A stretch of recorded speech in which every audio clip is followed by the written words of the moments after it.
EGM ETHMumbai, here Limone from ETHROOM, and today I wanted to talk a little bit about social media protocols and why decentralization matters in this ecosystem, in this space in particular, because I think it's our infrastructure layer are now ready for us to build more consumer and social experience on top of them. A little bit about myself. I'm a hacker, community builder, travel a lot around hackathons, and I love Farcaster, by the way.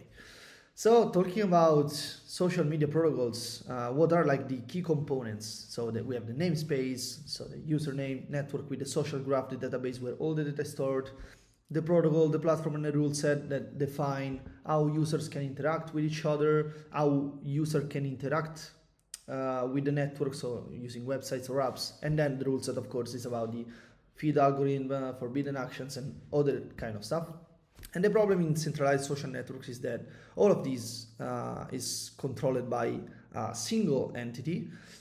Thinking about our friend Elon here, that owns the Twitter company, and this means that he owns the namespace, the network, the database, and everything that I mentioned in the previous slide. And it's not good, because we need to trust him to act in a good way for the ecosystem or the platform.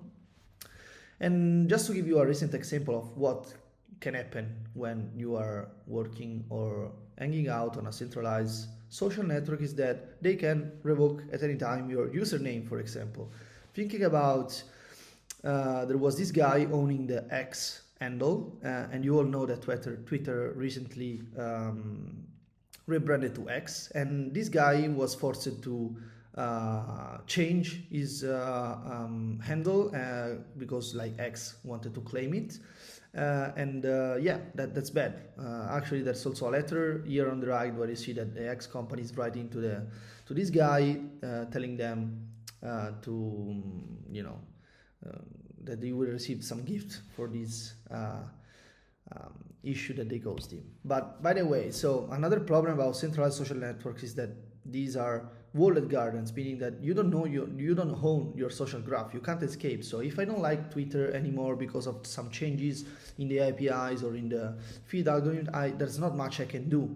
Because if I want to migrate into another social network, let's say Reddit, I need to bring in all my following, all my social graph, all my content, and this is not really possible. And that's why I believe that we really need to invest more and build more open protocols and not platforms. Even though open protocols are not immune to centralization, think about email and browsing, they are heavily centralized on Google, but at least they allow us moving between competing clients. So think about how you can reach out to somebody from your Gmail account to their Outlook email account. So that's the power of open protocol like SMTP. And yeah, that said, I really recommend you to dig more into this space, and highly suggested to look more into Lens and Farcaster, two different Web3 socials with different approaches, but with good things happening behind the scenes, and communities of builders creating new stuff and innovating.